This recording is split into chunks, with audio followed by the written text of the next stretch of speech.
Hi students, in this video we're going to cover factoring higher order polynomials.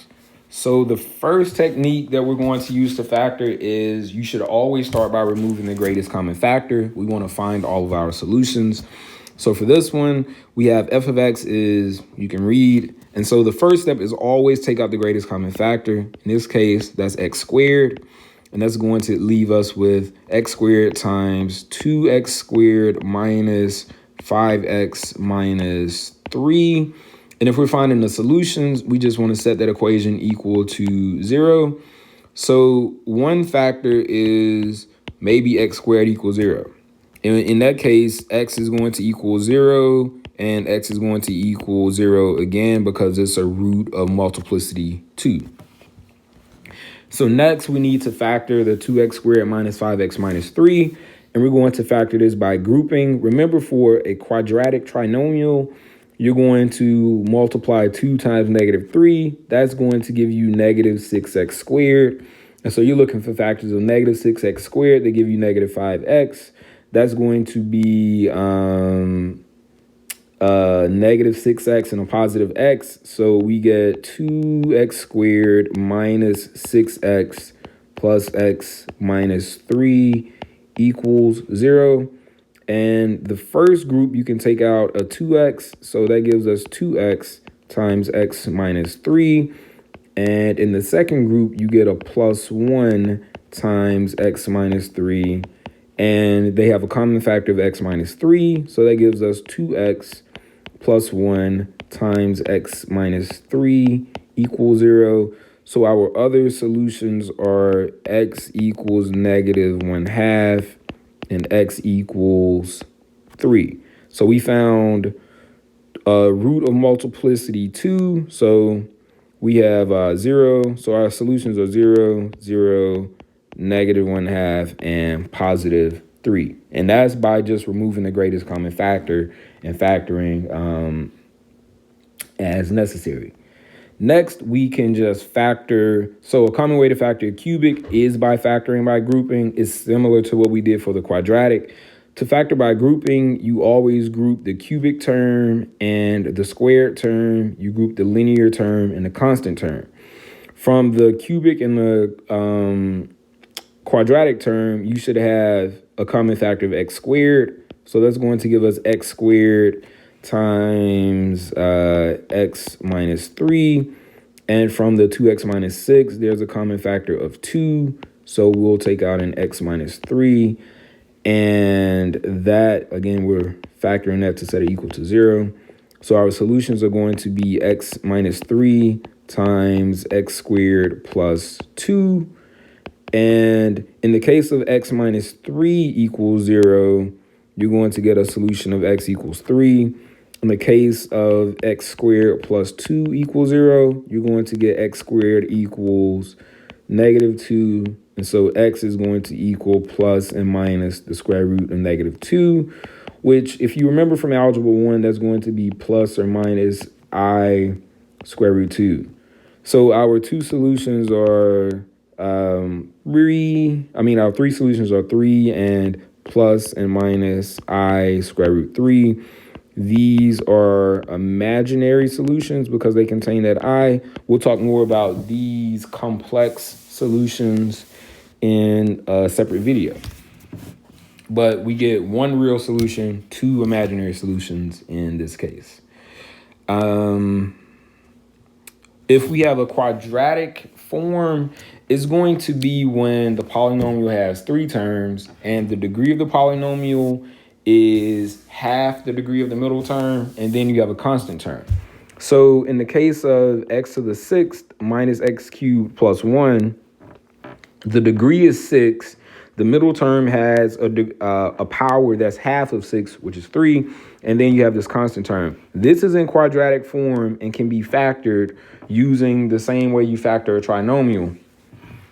We couldn't do this with x to the 5th minus x squared plus 1 because even though it has 3 terms, 5 divided half of 5 isn't 2. So this is not in quadratic form. This is in quadratic form. So next we have conjugates of square roots. The conjugate of a square root just means that if 7 plus the square root of 21 divided by 2 is a solution, then 7 minus the square root of 21 divided by 2 is another solution. So if you have some number plus the square root of a number divided by some other value, the same thing with the minus has to be true. Or if you start with the minus, the one with the plus sign is also a solution. That's going to be relevant.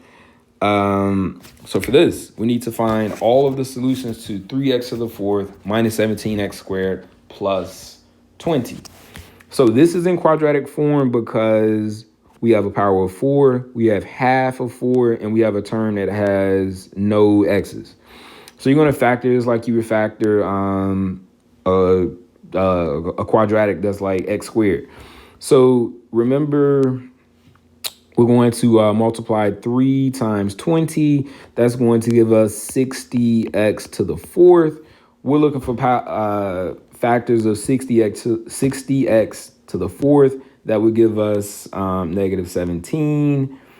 That's going to be 12 and 5, both negative. So we'll have 3x to the fourth minus 12x squared minus 5x squared plus 20. And since we're trying to find solutions, we'll just set that equal to 0.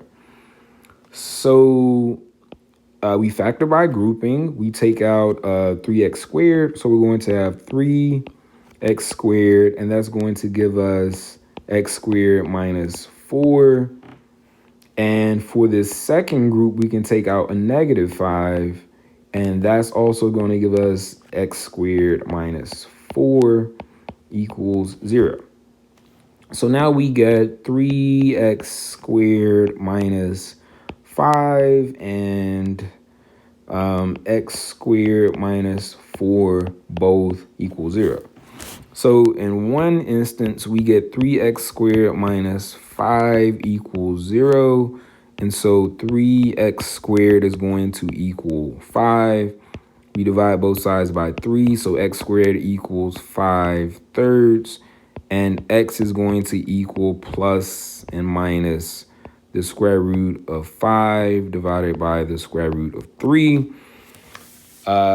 Maybe you were taught that you don't leave radicals in the denominator.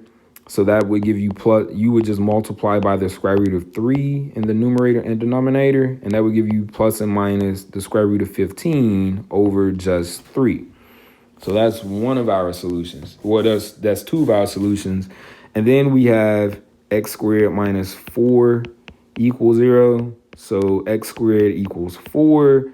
And x is going to equal positive and negative square root of 4, which is plus and minus 2. So our solutions are x equals the square root of 15 over 3, negative square root 15 divided by 3, 2, and negative 2. And that's by factoring quadratic form.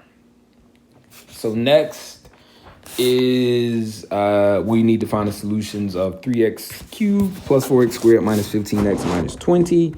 Let's see. So this is a cubic, so we try factoring by grouping. That's going to equal 0. So for the 3x cubed and 4x squared, we can take out an x squared, and that's going to give us 3x plus 4.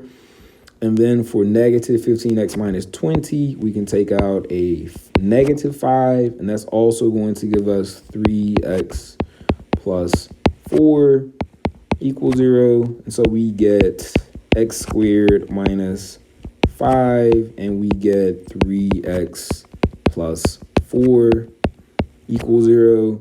And so again, you have one factor is x squared minus 5 equals 0. So x squared equals 5, and x equals positive and negative square root 5.